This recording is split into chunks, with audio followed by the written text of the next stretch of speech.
तो दोस्तों एक बार फिर से स्वागत है आपका हमारे YouTube चैनल में जिसका नाम है इंजीनियरिंग फॉर यू। एंड आज का हमारा टॉपिक है एंगुलर एक्सेलरेशन कि आखिर एंगुलर एक्सेलरेशन होता क्या है। एंगुलर एक्सेलरेशन है वो सर्कुलर मोशन का ही एक पार्ट है। एंड सर्कुलर मोशन के ऊपर हमने पिछले 2 टॉपिक डिस्कस किए थे। फर्स्ट था हमारा एंगुलर डिस्प्लेसमेंट एंड सेकंड था हमारा एंगुलर वेलोसिटी। एंड जो थर्ड इसका पार्ट है यह है एंगुलर एक्सेलरेशन। ये जो तीनों ही पार्ट है इनके अंदर हमने क्या डिस्कस किया था कि जो बॉडी है वो किसी एंगल के अंदर मूव कर रही है, ठीक है। एंड जब बात आती है मोशन की, तो मोशन का मतलब है या तो बॉडी के अंदर लीनियर मोशन हो रहा है, ठीक है, या फिर बॉडी के अंदर एंगुलर मोशन हो रहा है। जब लीनियर मोशन को डिस्कस करते हैं तो लीनियर मोशन से हम क्या समझते हैं, एक तो हम ले लेते हैं लीनियर एंड एक हम ले लेते हैं एंगुलर, ठीक है दोस्तों। ये 2 तरह के मोशंस हैं जिस तरह से बॉडी मूव करती है किसी भी डायरेक्शन में, किसी भी एंगल के अंदर या फिर स्ट्रेट। तो यहाँ सबसे पहले बात आती है एंगुलर डिस्प्लेसमेंट की या लीनियर डिस्प्लेसमेंट की, ठीक है। तो लीनियर डिस्प्लेसमेंट का मतलब क्या है, बॉडी सीधी डायरेक्शन में अपनी पोजीशन से डिस्प्लेस हो रही है। तो उस चीज़ को हमने किस चीज़ से डिनोट किया था, जो लीनियर था, लीनियर को हमने ऐसे डिनोट किया था। एंड अगर बात आती है एंगुलर के अंदर डिस्प्लेसमेंट की, एंगुलर डिस्प्लेसमेंट की, तो एंगुलर डिस्प्लेसमेंट के अंदर हमने उसको डिनोट किया था थीटा से। एंड उसके बाद में अगली जो हमारी नेक्स्ट वीडियो थी उसके अंदर बात नेक्स्ट स्टेप पे आई, तो वहाँ पे हमने क्या डिस्कस किया, एंगुलर वेलोसिटी या लीनियर वेलोसिटी। लीनियर वेलोसिटी को हमने किस तरह से यहाँ पे दिखाया था, वेलोसिटी, ठीक है। और वेलोसिटी को हमने किस तरह से यहाँ पे शो किया था, v is equal to s upon t. मैंने पिछली वीडियो में आपको बताया था जो ये angular velocity, angular acceleration, angular displacement, ये सारी की सारी वेक्टर क्वांटिटी है। वेक्टर क्वांटिटी का कैसे पता लगता है, जब हम किसी भी ऑब्जेक्ट के ऊपर एरो का निशान लगाते हैं, ये सिंबल लगाते हैं, तो उससे हमें पता लगता है कि जो ये ऑब्जेक्ट है, ठीक है, ये एक वेक्टर क्वांटिटी है। वेक्टर क्वांटिटी का मतलब है यानी कि इसके अंदर मैग्नीट्यूड एंड डायरेक्शन बोथ, दोनों के दोनों है। एंड और जब हम बात करते हैं एंगुलर वेलोसिटी की, तो एंगुलर वेलोसिटी के अंदर हम इसको किस तरह शो करते हैं, हम इसको शो करते हैं ओमेगा से। ओमेगा का सिंबल क्या है, ये, एंड इसके ऊपर ये वेक्टर क्वांटिटी है और लिख भी देता हूं ओमेगा। एंड इसके लिए हमारे पास क्या होना चाहिए, first theta and second upon में टाइम पर सेकंड, ठीक है दोस्तों। इसको हमने वेलोसिटी के अंदर हमने इस टॉपिक को इस तरह डिस्क्राइब किया था। एंड थर्ड, आज हमारी बात आती है एंगुलर एक्सेलरेशन की। एंड जब लीनियर एक्सेलरेशन था, लीनियर एक्सेलरेशन के अंदर हमने इसको किस तरह डिस्क्राइब किया था, ए वेक्टर वी अपॉन में टी, इस तरह हमने इसको शो किया था।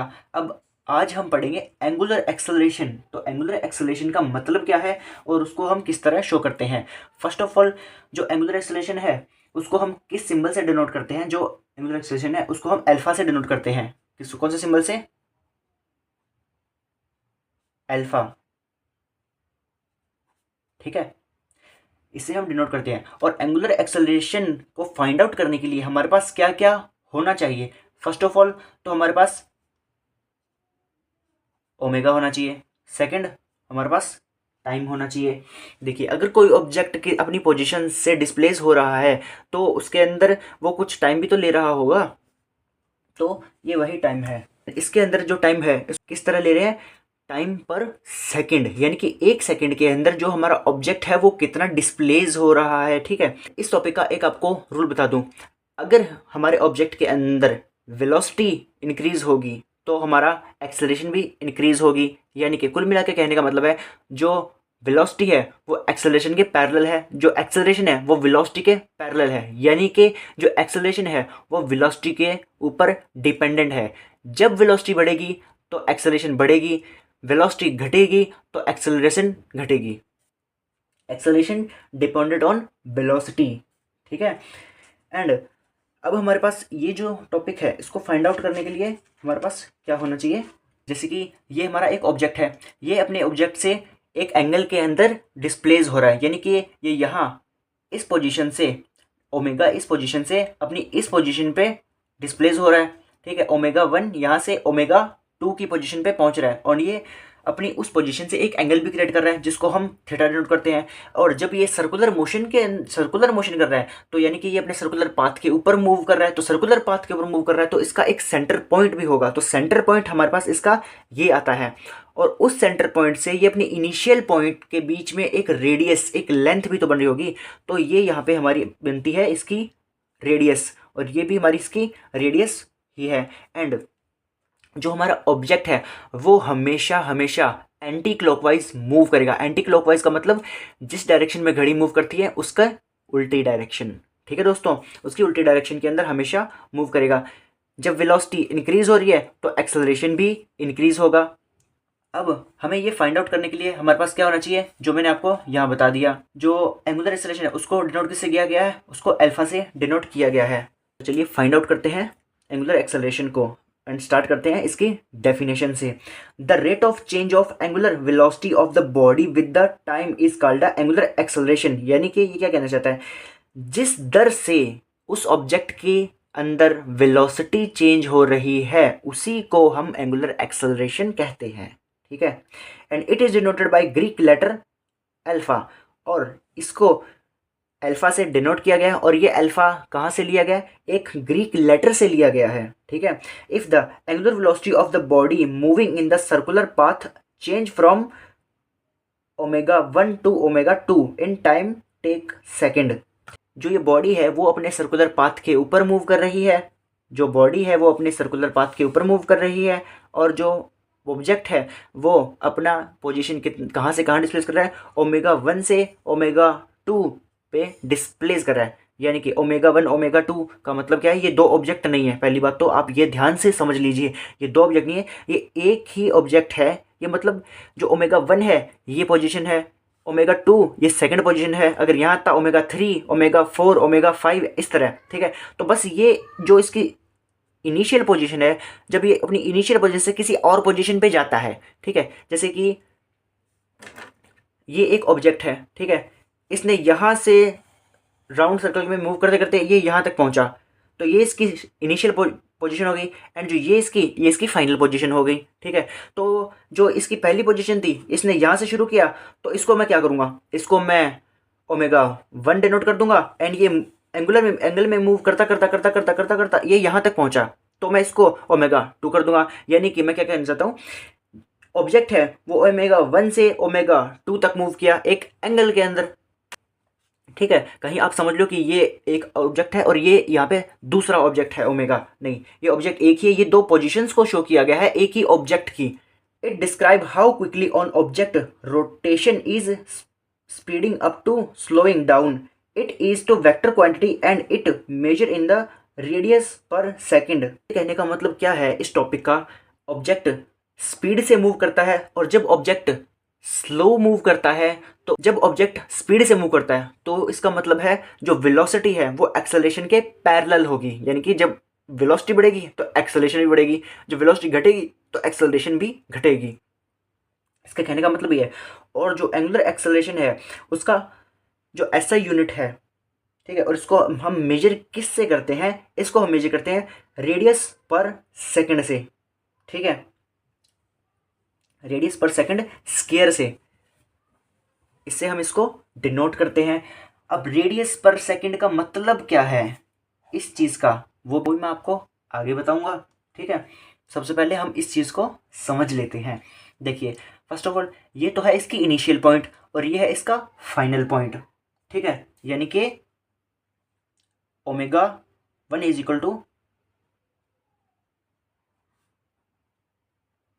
Initial point and ω2 is final point, ठीक है। और जो t है हमारे पास ये है टाइम, एंड ये एंगुलर वेलोसिटी है, ठीक है। यहाँ पे बात एक्सेलरेशन की हो रही है, बट ऑब्जेक्ट के अंदर जब वेलोसिटी होगी तभी तो वो एक्सेलरेट करेगा। इस फॉर्मूला के थ्रू हम एंगुलर एक्सेलरेशन को मेजर कर सकते हैं, ठीक है। हमारे पास एंगुलर एक्सेलरेशन का फॉर्मूला क्या आया था, alpha is equal to omega upon में टी, ठीक है। ये हमारे पास उसका फॉर्मूला आया था। अल्फ़ा का मतलब है एक्सेलरेशन और ओमेगा का मतलब है वेलोसिटी। एक्सेलरेशन को फाइंड आउट करने के लिए हमारे पास क्या होना चाहिए, हमारे पास वेलोसिटी होनी चाहिए। क्यों होनी चाहिए?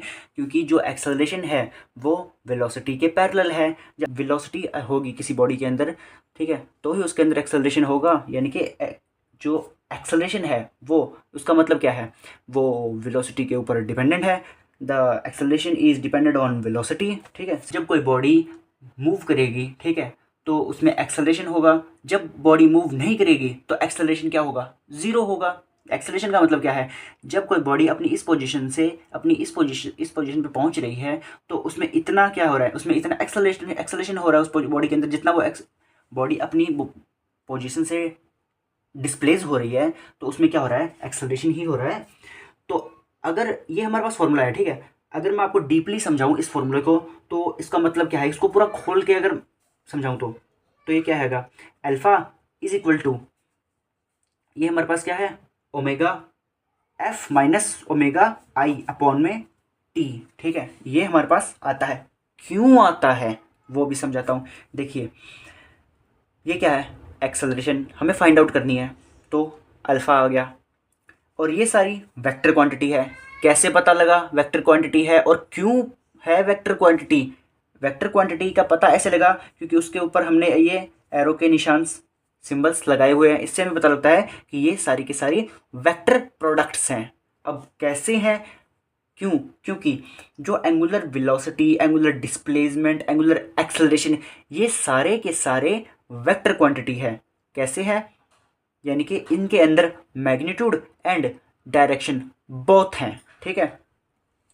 कोई ऑब्जेक्ट है वो अपनी एक स्ट्रेट लाइन के अंदर मूव कर रहा है तो उसके अंदर क्या है, एक डायरेक्शन भी है, ठीक है। वेलोसिटी का मतलब वो उसमें मूव भी कर रहा है, तो जायज़ सी बात है उसमें मैग्नीट्यूड एंड डायरेक्शन दोनों के दोनों है, तो इसलिए ये वेक्टर क्वांटिटी है। अब मैंने इस प्रोडक्ट को ये कैसे लिखा, अब आप मैथमेटिकली थोड़ा सा सोच रहे होंगे कि ये तो सिंपल सा है, ठीक है, इसको मैंने इस तरह कैसे लिखा, डबल ओमेगा कैसे लिखा मैंने, तो चलिए वो भी बताता हूँ। देखिए ये ओमेगा का मतलब है वेलोसिटी, ठीक है, ये सिंपल ओमेगा है।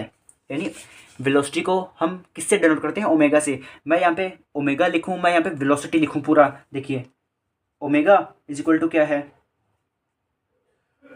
वेलोसिटी है। अगर मैं यहाँ पे चाहे पूरा नाम वेलोसिटी लिखूँ चाहे मैं ओमेगा लिखूँ, बात तो एक ही है। यहाँ पे टी है, टी का मतलब क्या है, टाइम है, ठीक है, तो मैं टी लिखूँ चाहे टाइम लिखूँ, सिंपल सी बात है, समझ जाना चाहिए। तो इसका मतलब ये है। और इसको मैंने इस तरह कैसे लिखा, देखिए जब एक ऑब्जेक्ट हमारा इस पोजीशन से इस पोजीशन पे, हमारी इनिशियल पोजीशन से फाइनल पोजीशन के ऊपर डिस्प्लेस हो रहा है, तो हमने उसके बीच जितना वो डिस्प्लेस हुआ, ठीक है, वो तो हो गई उस ऑब्जेक्ट की वेलोसिटी, ठीक है, और उस वेलोसिटी को क्या कहते हैं हम, ओमेगा। अब बात आती है कि उस ऑब्जेक्ट के, वो ऑब्जेक्ट अपनी इनिशियल पोजीशन से फाइनल पोजीशन पे गया, तो वो ऑब्जेक्ट उसकी इनिशियल जो इनिशियल पॉइंट है वो तो हो गया हमारा ओमेगा आई, और जो हमारा उसका फाइनल पॉइंट था वो हो गया हमारा ओमेगा एफ। यानी कि ऑब्जेक्ट, देखिए ये दो ऑब्जेक्ट नहीं है, पहली बात तो मैं आपको क्लियरली कट बता दूं, ये दो ऑब्जेक्ट नहीं है, ओमेगा आई और ओमेगा एफ, ये दो एक ऑब्जेक्ट की पोजीशंस है। ये एक ऑब्जेक्ट है, ठीक है, इस ऑब्जेक्ट ने अपनी एक पोजीशन से दूसरी पोजीशन चेंज की, एक एंगल के अंदर, स्ट्रेट नहीं, एंगल के अंदर। यानी कि यहाँ पे था, इसने यहाँ से ऐसे मूव किया एंगल में और यहाँ पे पहुँच गया, ठीक है, यहाँ से एंगल में ऐसे मूव किया और यहाँ पहुँच गया, तो ये तो हो गया ओमेगा आई, और जब जहाँ ये है ये हो गया ओमेगा एफ। तो ये दो पोजीशंस है, ऑब्जेक्ट एक ही है, ये सिर्फ पोजीशंस को शो कर रहे हैं हम, तो इसलिए चाहे हम ओमेगा लिखें चाहे उसकी दोनों पोजीशंस को लिखें, बात तो एक ही है, और बात तो एक ही हो रही है, हम एक्सेलरेशन को ही शो कर रहे हैं। तो यहाँ पे बात आ जाती है, ये omega is equal to omega F minus omega I. Omega F minus omega I क्यों कर रहे हैं, हम फाइनल पोजीशन में से इनिशियल पोजीशन को माइनस कर रहे हैं, तभी तो हमारे पास एक्सेलरेशन आएगा कि कितना ऑब्जेक्ट अपनी इनिशियल पोजीशन से फाइनल पोजीशन पे एक्सेलरेट हुआ, ठीक है दोस्तों। तो आगे और करते हैं इसको। अब इसके अंदर हमने, ये तो हमारे पास फॉर्मूला आ गया कि एक्सेलरेशन को फाइंड आउट कैसे करते हैं। अब बात आती है इसके एसआई यूनिट की। ठीक है दोस्तों, एसआई यूनिट बहुत ही एक इंपॉर्टेंट टॉपिक है। अगर आपको एसआई यूनिट्स के बारे में नहीं पता तो इसके ऊपर मैंने एक सेपरेट वीडियो बनाई हुई है जिसको आप वॉच कर सकते हैं। उस वीडियो का लिंक मैं डिस्क्रिप्शन में दे दूंगा, आप वहां से जाके उसको वॉच जरूर कीजिए ताकि आपका ये टॉपिक बहुत ही अच्छे से क्लियर हो। मैं आपको एसआई यूनिट कराऊंगा, अगर आपको वो क्लियर समझ आ रहा है तो अच्छी बात है, बट आई थिंक आपको नहीं आएगा, तो इसलिए आप ज़रूर देखिए वो वीडियो ताकि आपको ये टॉपिक्स क्लियर हो और आने वाले अदर टॉपिक्स भी हैं फिजिक्स के, वो भी बहुत अच्छे से डीपली क्लियर हो, आपको किसी भी तरह का डाउट ना रहे किसी भी टॉपिक को लेके। तो चलिए शुरू करते हैं। एसआई यूनिट, एंगुलर एक्सेलरेशन के। SI unit of angular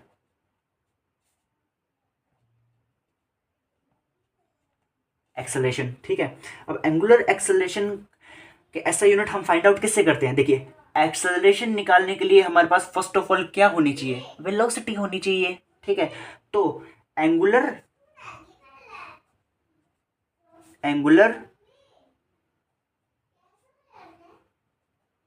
velocity, angular velocity का हमारे पास एसआई यूनिट क्या है।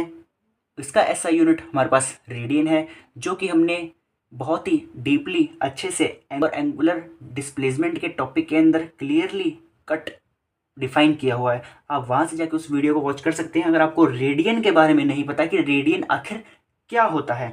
तो एंगुलर वेलोसिटी का एसआई यूनिट क्या होता है, रेडियन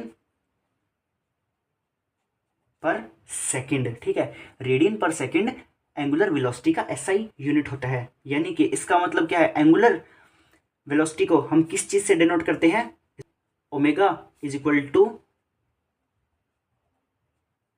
रेडियन पर सेकंड। ठीक है, एंड अगर इसको हम शॉर्टली लिखें रेडियन पर सेकंड को, तो हम इसको इस तरह भी लिख सकते हैं RAD/S। ठीक है, ये इसका शॉर्ट फॉर्म है लिखने का। अब बात आती है टी की, कि टी का ऐसा यूनिट क्या है। टी का ऐसा यूनिट है सेकंड। देखिए, पहली बात तो आप ये समझिए कि एसआई यूनिट होता क्या है।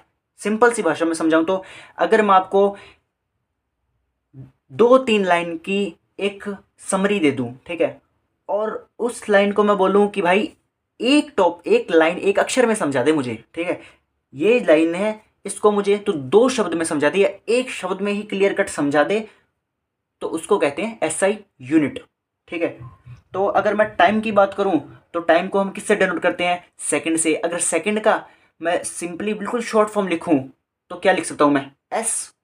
एस से हम समझ जाएंगे किस चीज़ की बात कर रहे हैं, भाई टाइम की बात कर रहे हैं, तो बस उसी का मतलब है एसआई यूनिट। तो अब बात आती है एक्सेलरेशन की, ठीक है, जिसको हम डिनोट करते हैं अल्फा से। Alpha is equal to omega upon t, यही है हमारे पास। अगर मैं alpha is equal to omega की जगह मैं रेडियन पर सेकंड लिखूं, कोई दिक्कत तो नहीं है। देखिए, चाहे मैं यहाँ पे अल्फा ये ओमेगा लिखूं, चाहे मैं रेडियन पर सेकंड लिखूं, बात तो एक ही चीज़ की कर रहा हूँ ना मैं, भले मैं टाइम बोलूँ भले मैं सेकंड बोलूँ, बात तो एक है। Is equal to RAD upon में सेकंड। ठीक है, मैंने ओमेगा की जगह रेडियन पर सेकंड लिख दिया। और टाइम को हम किससे डिनोट करते हैं, टाइम को हम डिनोट करते हैं सिंपल एस से डिनोट करते हैं। यहाँ पे हमने ओमेगा की जगह रेडियन पर सेकंड लिख दिया, टाइम की जगह हमने एस लिख दिया। ये हमारा फॉर्मूला था और ये हमारे पास हमने इसके अंदर इसको कन्वर्ट कर दिया। अब एक्सेलरेशन में हमारे पास क्या आता है, radian per second square, radian per second square कहाँ से आया, कैसे आया, क्योंकि हमारे पास यहाँ पे सेकंड 2 टाइम है, इसलिए इसका स्क्वायर हो गया एंड रेडियन हमारा रेडियन है। अब मैंने एक वीडियो के स्टार्टिंग में आपको एक चीज़ बताई थी, ये कहाँ से आया, तो ये यहाँ से आया। ठीक है दोस्तों, इसका एसआई यूनिट। तो अब बात आती है इनके रिलेशन की।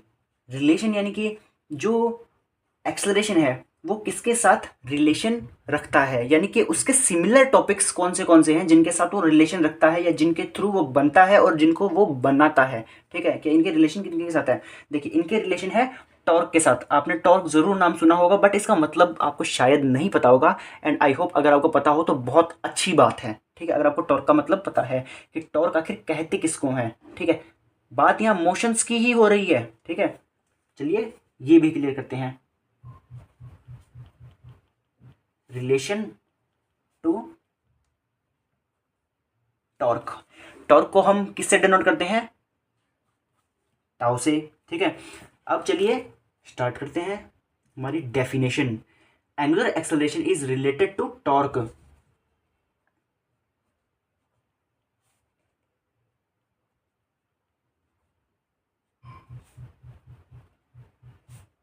Is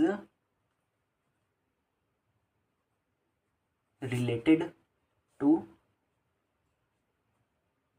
torque. जो हमारी एंगुलर एक्सेलरेशन है वो टॉर्क से रिलेटेड है, ठीक है। एंड एक और चीज से रिलेटेड है, end moment of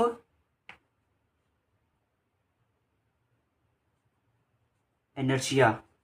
that means simple language में बताऊं तो आई, जो मोमेंट ऑफ इनर्शिया है उसको हम किससे डिनोट करते हैं, आई से डिनोट करते हैं, ठीक है। और मोमेंट ऑफ इनर्शिया का मतलब क्या है, Newton's second law of motions. यानी कि जो हमारा ये टॉपिक है एक्सेलरेशन, टॉर्क, ये किसके बेसिस पे है, Newton's second law of motion के ऊपर बेसिस हैं, ठीक है। न्यूटन के मेनली 3 लॉज हैं। अगर आपको न्यूटन के लॉज के बारे में नहीं पता तो उसके ऊपर भी मैंने एक सेपरेट वीडियो बनाई हुई है जिसका लिंक मैं डिस्क्रिप्शन में दे दूंगा, आप वहां से जाके क्लियर कर लीजिए। सेकंड लॉ मैं आपको यहाँ पे बताऊंगा, बट अगर आपको फर्स्ट एंड थर्ड लॉ नहीं पता तो आप वहां से जाके जरूर देखिए, ठीक है, वो टॉपिक। अब angular acceleration moment of inertia से कैसे रिलेटेड है, पहले इस लाइन को क्लियर कर लें। By Newton's second law of motion, ठीक है। अब टॉर्क से कैसे रिलेटेड है एक्सेलरेशन, देखिए बताता हूँ। जो टॉर्क होती है, टॉर्क का मतलब क्या है, देख सिंपल सा अगर आपको एग्जांपल दूं तो अगर आप किसी स्क्रू को टाइट कर रहे हैं किसी होल के अंदर, ये स्क्रू है, आप इस होल के अंदर इसके ऊपर पेचकस लगा के इसको टाइट कर रहे हैं, ठीक है। तो इसका मतलब क्या है, ये इस पे एंगल लग रहा है, कौन सा एंगल, सर्कुलर फोर्स लग रही है इसके ऊपर, ठीक है। एक सर्कुलर फोर्स इसके ऊपर अप्लाई हो रही है एंड ये लीनियर मूव कर रहा है, ठीक है। सर्कुलर फोर्स अप्लाई होने पे ये लीनियर मूव कर रहा है, तो इसी का मतलब है दोस्तों एक्सेलरेशन, ठीक है। एंड मोमेंट ऑफ इनर्शिया का क्या मतलब है, मोमेंट ऑफ इनर्शिया का मतलब ये है कि जब हम किसी बॉडी के ऊपर जितना फोर्स लगाते हैं वो उतना ही एक्सेलरेट करती है, ठीक है।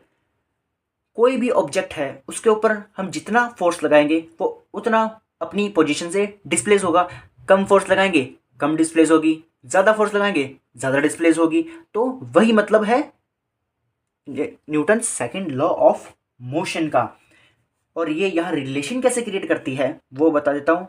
ये हो गया हमारा tau, that means to say torque, ठीक है, is equal to I into a, moment of inertia into acceleration, ठीक है।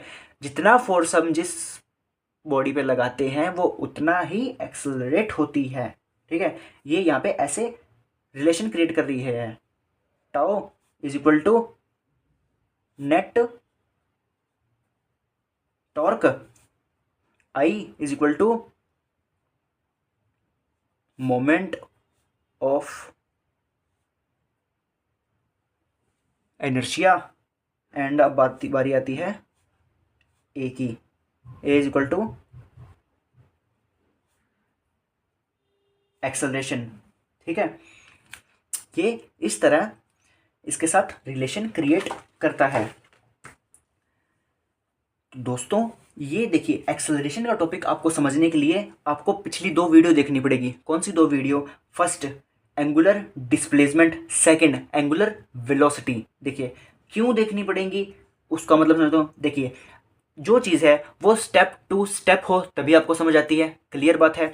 तो हमारे एंगुलर जो सर्कुलर मोशंस हैं, ठीक है, उसका फर्स्ट स्टेप क्या है, उसका फर्स्ट स्टेप है एंगुलर डिस्प्लेसमेंट, ठीक है। फिर उसका सेकंड स्टेप क्या है, एंगुलर वेलोसिटी। फिर थर्ड स्टेप क्या है उसका, एंगुलर एक्सेलरेशन। हम कौन से टॉपिक पे बात कर रहे हैं, एंगुलर एक्सेलरेशन पे। तो आपको दोस्तों ये टॉपिक समझने के लिए आपको पिछले दो टॉपिक क्लियर समझने पड़ेंगे। कौन से? सबसे पहला देखिए, हमारा टॉपिक क्या है? Circular motion. हम किस चीज की बात कर रहे हैं? एंगुलर एक्सेलरेशन जो है वो क्या है? वो एक सर्कुलर मोशन है। सर्कुलर मोशन के अंदर हम किन किन चीजों को पढ़ते हैं? First, angular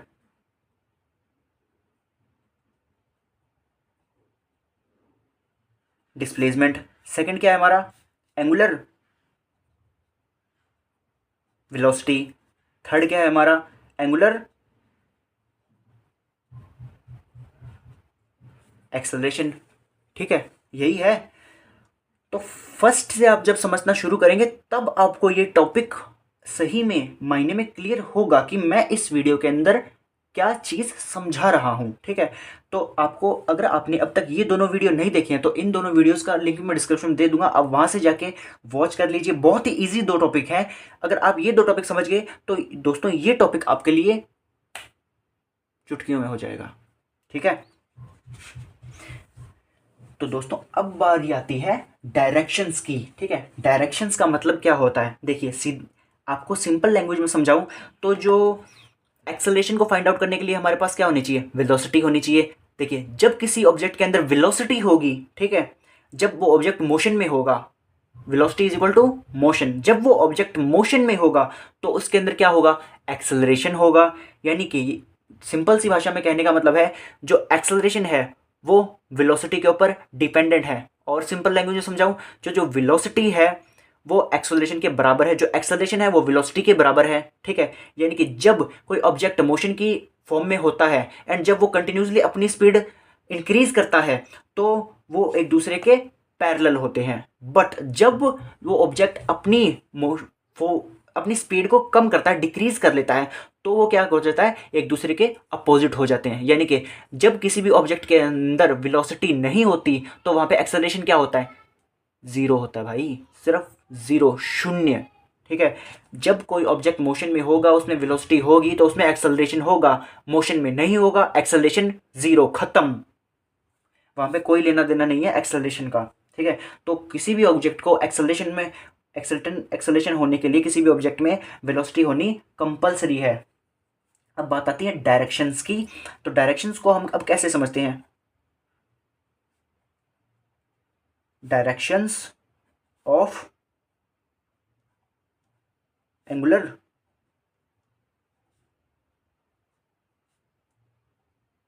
acceleration. Directions of angular acceleration. अब डायरेक्शंस को हम किस तरह डिफाइन करते हैं? देखिए, हमारे पास ये दो ऑब्जेक्ट्स हैं। ठीक है, इनका एक सेंटर पॉइंट भी है, क्योंकि ऑब्जेक्ट सर्कुलर मोशन कर रहा है भाई, जायज सी बात है यार। कौन सी डायरेक्शन में कर रहा है? एंटी क्लॉकवाइज कर रहा है। एंटी क्लॉकवाइज कौन सी होती है? घड़ी की उल्टी डायरेक्शन, जिस साइड में घड़ी मूव करती है उसकी उल्टी डायरेक्शन, यानी कि ये इस साइड में ये मूव कर रहे हैं। ठीक है,